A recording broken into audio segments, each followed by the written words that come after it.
vean, quiero que vean cómo es un informe pericial psicológico presentado si ven, es una institución, ¿no es cierto? Es un profesional que está institucionalizado. Después les voy a mostrar otros tipos de modelos de peritajes de otros países, a comparación vamos a tener de Colombia y España. Entonces este es el que se utiliza en esta institución, ¿ya? Entonces, si tiene alguna pregunta, duda. Entonces, es claro, ¿no? La referencia del caso solamente está nombre denunciado, denunciante, claramente tiene que estar establecido porque se tiene que identificar, ¿ya? El delito, el artículo, el fiscal de materia que no lo solicita o el juez, y el dictamen pericial como tal, y el nombre del peritado, ¿ya? O sea, mayor o menor de edad, se pone nombre completo, ¿ya? Porque es un dictamen pericial. No se puede poner en iniciales con puntos, porque esto es hemos dicho que es un elemento de prueba, entonces tiene que ir todos los datos completos, aunque sea menor de edad, ¿ya?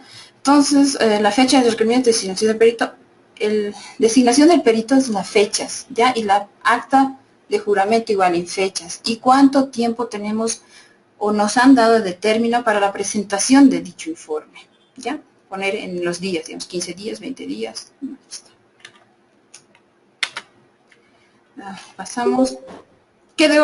Por favor, quiero que quede esto bien claro, porque de esto van a realizar su trabajo final, ¿ya? La parte inicial, como les había mostrado la anterior vez, un modelo, ¿no es cierto? Esto es la parte inicial, entonces datos del perito. Ahí está, ahí como pueden ver, se pone todos los estudios que avalen nuestra idoneidad profesional, que digan que realmente nosotros somos capaces de realizar este tipo de pericias. Por ende, vamos a tener un posgrado en psicología jurídica y forense, ¿no es cierto? O un diplomado, bueno, normalmente se pone eso, no se ponen los cursos, tampoco se ponen los... bueno, se puede poner sin duda la matrícula, ¿no? Y si está colegiado, el colegio. Si están, por ejemplo, la matrícula es del Ministerio de Salud, entonces el Ministerio de Salud, ¿no? Ahí está. Entonces los datos del perito. Entonces, como no podemos poner, puedo mostrarles yo, ahí se los pongo, ¿sí? Ahí se pone todos los estudios que avalen la idoneidad profesional. Solo eso. No puedo poner otros estudios que he hecho que no tengan ninguna relación con forense, ¿ya? Solo lo forense. Tal vez cuánto tiempo estás en la institución se podría colocar ahí, ¿no? Entonces, que nos dé idoneidad. Ahí va el 1.2, los puntos de pericia. Describir los puntos de pericia, cómo se solicitaron, cómo se nos solicitó, requirió el juez o el fiscal, sí, como tal, ¿sí? Que diga el testimonio, personalidad, evalúe daño psicológico o recomendaciones o lo que usted tenga a bien informar. Sí, son puntos de pericia. Los puntos de pericia los vamos a ver en el 4, pero sin duda para los que no han podido estar en un anterior módulo conmigo, entonces se les voy a presentar los puntos de pericia, pero ahora solo son puntos de pericia, ¿sí? Entonces vamos a continuar, ¿ya? Si tiene alguna pregunta me la hacen después. Entonces, vamos a ver la fundamentación legal. Esto de la fundamentación legal es institucional. Si ven, es el Instituto de Investigaciones Forenses, ¿ya? Es un órgano dependiente administrativo y financiero de la Fiscalía. Es lo que nos avala igual como forenses y el trabajo realizado ahí, en esa institución. Ya es una fundamentación legal. Si somos peritos independientes, no habrá este punto 1.3, ¿no? Ya. Como estos días les digo, un institucionalizado, les estoy mostrando uno así. Entonces vamos a la parte 2, en la expositiva. Una es la parte inicial, otra es la parte expositiva y después hay la parte de los resultados, ¿no es cierto? Entonces la expositiva, vamos a ver que hay datos del peritado. Si son varios los peritados, se ponen todos los datos de los peritados, ¿sí? Nombre, que sea bien claro, ¿no? Que sea bien, hasta fácil de leer. qué es lo que se quiere, qué es lo que quieren normalmente los fiscales, ¿no? Y jueces. Entonces, nombres, apellidos, edad, fecha de nacimiento, ocupación, domicilio y lo que ustedes vean pertinente se puede colocar. Otros que ponen, por ejemplo, no sé qué más faltaría aquí. No sé, nacionalidad, por ejemplo, ¿no? No sé, algo que ustedes vean que nos va a clarificar algo más, como habíamos hablado de la entrevista, ¿no? Que se puede poner la afiliación. Entonces ahí está, se los muestro. Bien. La 2.2 es las técnicas o instrumentos de evaluación. Vean cómo se pone, ¿sí? Porque esto es solamente las técnicas e instrumentos de evaluación, ¿ya? Es una forma muy concreta y decir, esto es lo que voy a hacer. Les he dicho, ¿no? Una línea de evaluación, eso es lo que tenemos que hacer. Voy a utilizar esta entrevista, voy a hacer. Esto es un ejemplo, por si acaso, no es que todos tienen que tener esto, por favor, ténganlo en claro, ¿ya? Esto es un ejemplo para clarificar un poco lo que quiero mostrarles, ¿ya? Entonces, la entrevista. ¿Qué tipo de entrevista vamos a poner? Clínico, forense, entrevista cognitiva de Fisher-Seligman, se pone años, reality monitoring, criterios de realidad 4, sistema de evaluación global, ya. Entonces podemos determinar qué puntos de pericia nos han pedido, ¿no es cierto? Nos habrán pedido, entonces, tal vez trastorno de personalidad y credibilidad testimonio, ¿no? Podemos intuir que nos han pedido eso por el tipo de técnicas e instrumentos que estamos aquí, como un ejemplo, ¿ya? No es que esto vamos a usar en todo, es un ejemplo, que quede claro. Entonces, se pone test psicométricos, qué test psicométricos usar, qué cuestionarios, qué escalas, todo se tiene que diferenciar, no todo va a ser en uno, ¿no es cierto? Y es para eso lo que nos sirve este tipo así de viñeta o cuadro que les estoy mostrando, ¿no? O sea, para que sea una forma ordenada de presentar este tipo de pericias, ¿ya? Institucionalizado. Esto está aprobado por una institución, ¿ya? Entonces, parámetros de la pericia del 2.3 son la pericia psicológica se realizó en dependencias del área de psicología forense en el lugar, ¿no? Donde La Paz, Cochabamba, Santa Cruz, o en la institución, ¿no? En Instituto de Medicinas Forenses, ¿no es cierto? O lugar. Fechas. ¿En qué fechas se realizaron? De tal fecha a tal fecha, el 2, el 3, el 4, el 2, no sé, algo así, de noviembre, ¿no? Y el año. Bien. ¿Cuántas sesiones se han utilizado para realizar esta pericia? Entonces se va a determinar, de acuerdo a la experticia del forense, el número de sesiones requeridos para evaluar los puntos de pericia. ¿Ya?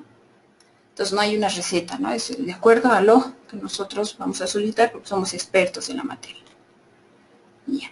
Entonces el 2.4 son los antecedentes en relación a los hechos. Ahí arriba era solo una presentación, ¿no es cierto? ¿Han visto? Es una presentación, está el denunciante, el denunciado, el Ministerio Público, tal delito, es una presentación.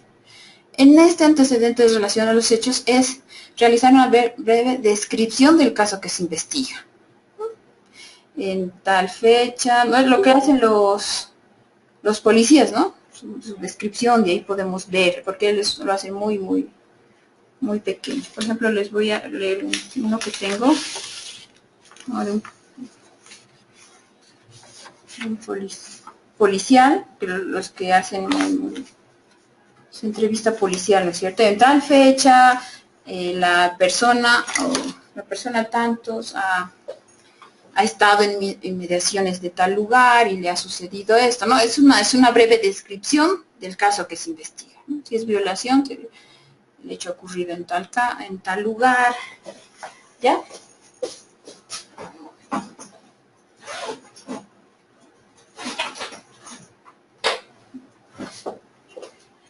Entonces, aquí está. Les decía, por ejemplo, en este caso, es el caso que vamos a hacerlo, es del trabajo final, pero les voy a leer cómo es una breve descripción de los hechos.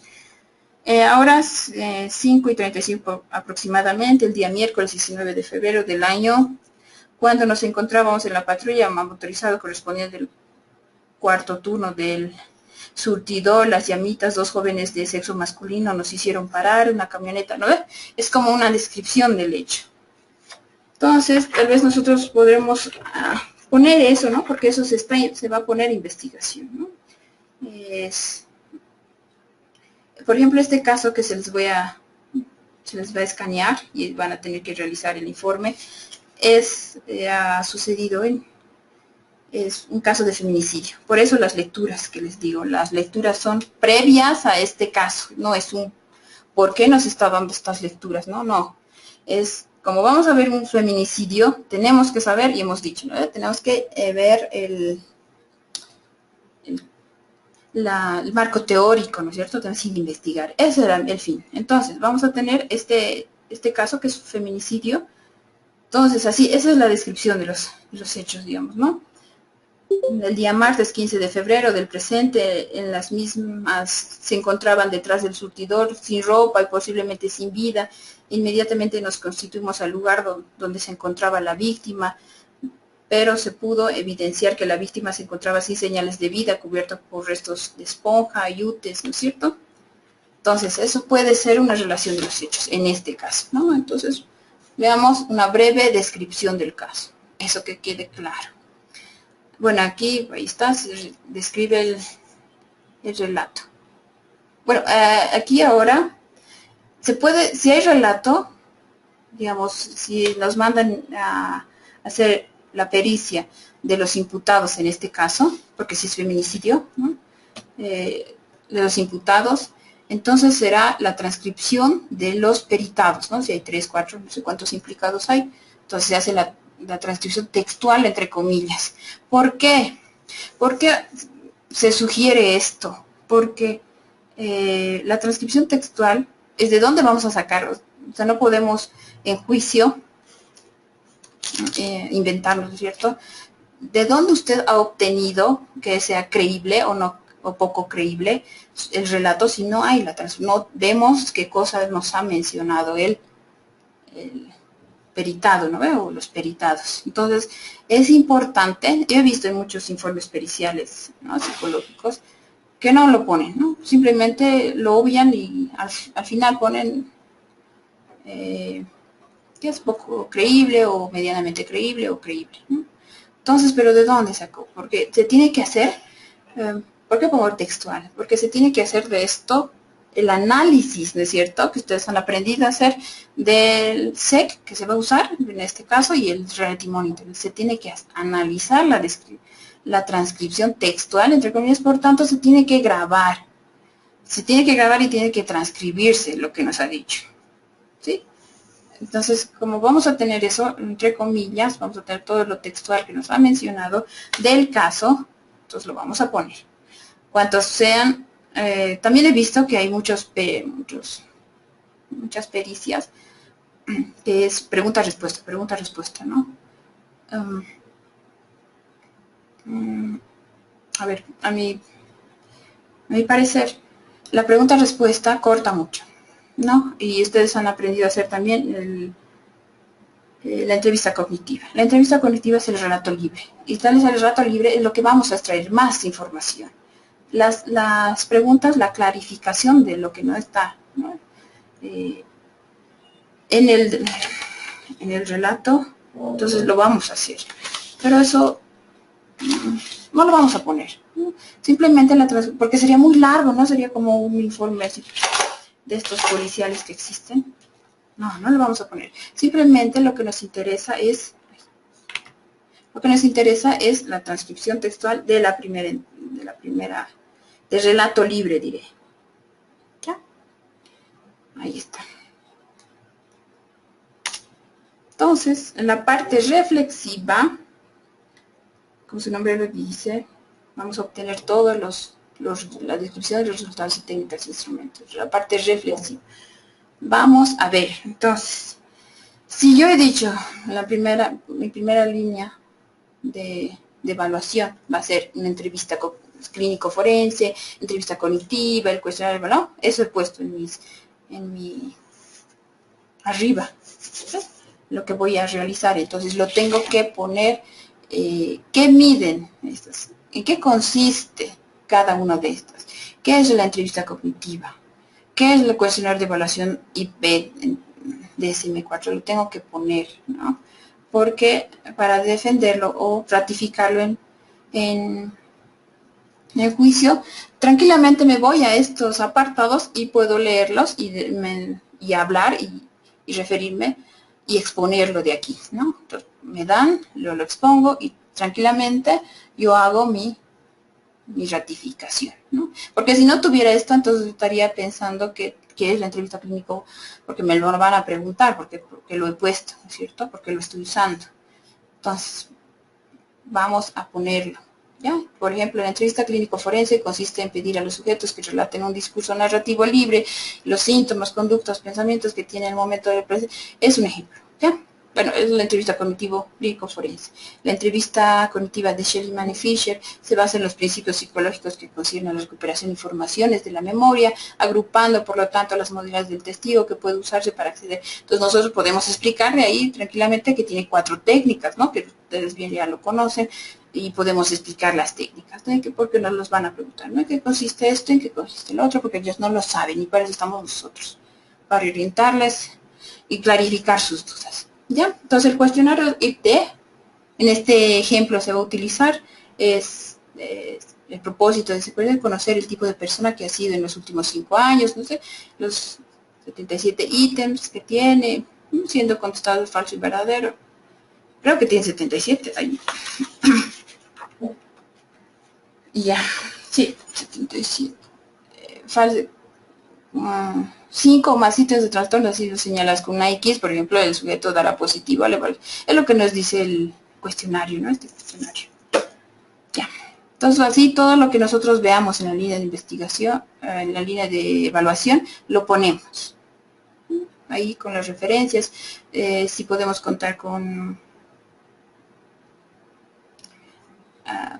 validez, confiabilidad, ¿no? Que hay índices, entonces lo podemos poner, ¿no? Porque eso nos va a dar aún más peso en nuestro dictamen. Entonces, el 3.2, si estamos en la reflexiva, ¿no es cierto? Entonces va a seguir siendo la reflexiva. Entonces son respuesta a los puntos de pericia. Por ejemplo, ahí están los puntos de pericia que nos han pedido, rasgos de personalidad, ¿no? En este caso, en este ejemplo, es un ejemplo, se han medido rasgos de personalidad con el IT.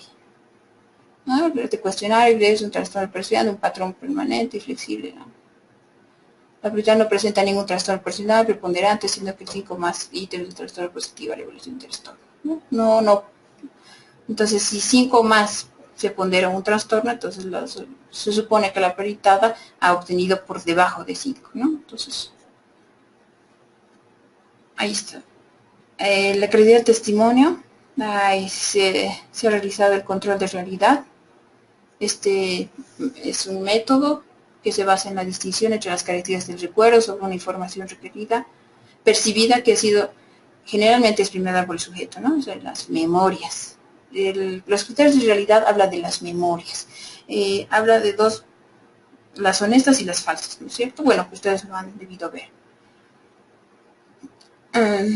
Bueno, el criterio de realidad de Oklas y Ayman, bueno, en 2002 hay otro autor también, por ejemplo, nos habla de lo cognitivo, y de las percepciones, y nos dice que cuanto más percepción haya, o sea, más esa información por lo que pase por los sentidos, información perceptual, será más creíble, nos dice él, ¿no? Si leen ¿qué es la teoría? Ya, entonces, aquí este es un ejemplo de cómo se puede exponer el control de realidad, ¿ya? Entonces, a un lado tenemos el control de realidad, ahí está, es Power en 1997. Entonces, hay la claridad, ¿no? Información perceptual, información espacial, afecto, información temporal, ¿no? Se ha cortado ahí, reconstructibilidad de la historia, realismo y operaciones cognitivas, ¿no? Entonces, vean, ¿Por qué les digo que pongan arriba el relato, o sea, la descripción, la transcripción diré? Porque aquí los vamos a poner, lo vamos a plasmar, vamos a hacer la interpretación, porque sin esto sería más o menos vacío nuestra pericia, ¿no es cierto? Nuestro informe pericial. O sea, ¿de dónde saca que esta información perceptual existe si no hay, no lo estamos viendo, no tenemos el conocimiento, ¿no? Dirán en juicio. Entonces, si lo pongo, los voy a hacer. En el momento que ha sido evaluada, la persona me ha referido el relato y del cual se va a sacar los criterios de realidad, entonces explica así, ¿no? Entonces, claridad, por ejemplo, en este ejemplo, el relato es vivaz, claro y suficiente. Entonces va a puntuar ausente, presente, ¿no? Pero ya lo saben puntuar. Ahí está, es una forma muy, muy simple. No simple, pero sintética, ¿no? De poner, digamos, los criterios reales, porque son 24 o más índices que miden los criterios de realidad, ¿no es cierto? Estos son las categorías mayores y hay los otros que son las secundarias, si ustedes han visto los criterios de realidad.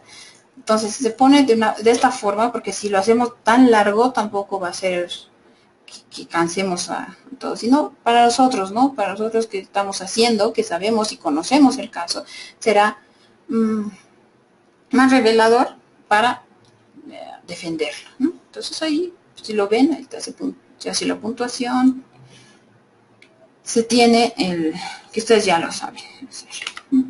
Entonces el sistema de evaluación global, ¿no? Es una estructura que evalúa el contenido de la declaración en torno a 9 tareas.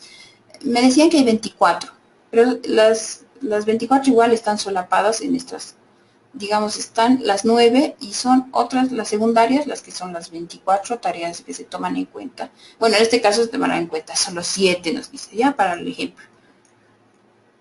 Entonces, el sistema de evaluación global, por ejemplo, evalúa más el contenido del cuaderno de investigación, ¿no es cierto? Que si se ha realizado alguna otra declaración, si hay repetición en la obtención de declaración, ¿ven? Si ven, es el sistema global evalúa eso. Entonces, ya les he mencionado, podemos usar dos, podemos usar que tengamos familiaridad y conozcamos mucho y lo estudiemos, ¿no es cierto? El de realidad y el sistema de evaluación global. Podemos usar. O si son menores, ustedes ya tienen cómo hacerlo, ya tienen el conocimiento, ¿no es cierto? Entonces no pueden el CBCA con el SBA, ¿no es cierto? Tienen que ir los dos para ver la validez. En este caso lo hemos usado el SEC, ¿ya? Entonces ustedes han visto igual cómo se evalúa. Entonces aquí también, digamos, si hay algún relato, lo ponemos, si hay algún, por eso tenemos que revisar el cuadro de investigación, si hay medidas en las secuelas clínicas del hecho traumático, por ejemplo, qué secuelas clínicas ha presentado, ¿no? Ahí está una explicación, digamos, de lo que se quiere en este essay. ¿Ya? Entonces las conclusiones, si ven es parece muy sencillo, pero vamos a ver en comparación de Colombia y España, las pericias que ellos también tienen. Entonces veamos.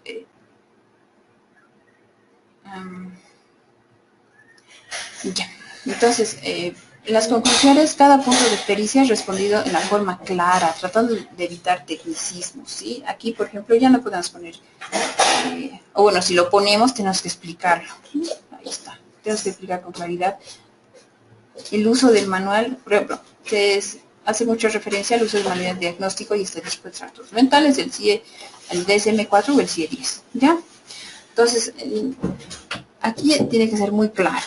Y tiene que ir por primero, segundo, tercero, cuarto, cuántos vamos a responder los puntos de pericia por esta orden, ¿no? Por la orden que nos hayan dado. Entonces se pone después en cuanto se informa prefijo consiguiente de ley y al final la bibliografía que hemos utilizado, porque la tenemos que poner, ¿no? Para que nuestro informe, nuestro dictamen pericial tenga más peso. Hemos contado con, hemos hecho, claro, el estudio del cuadro de investigación y por ende las referencias, ¿no? Bibliográficas en este caso.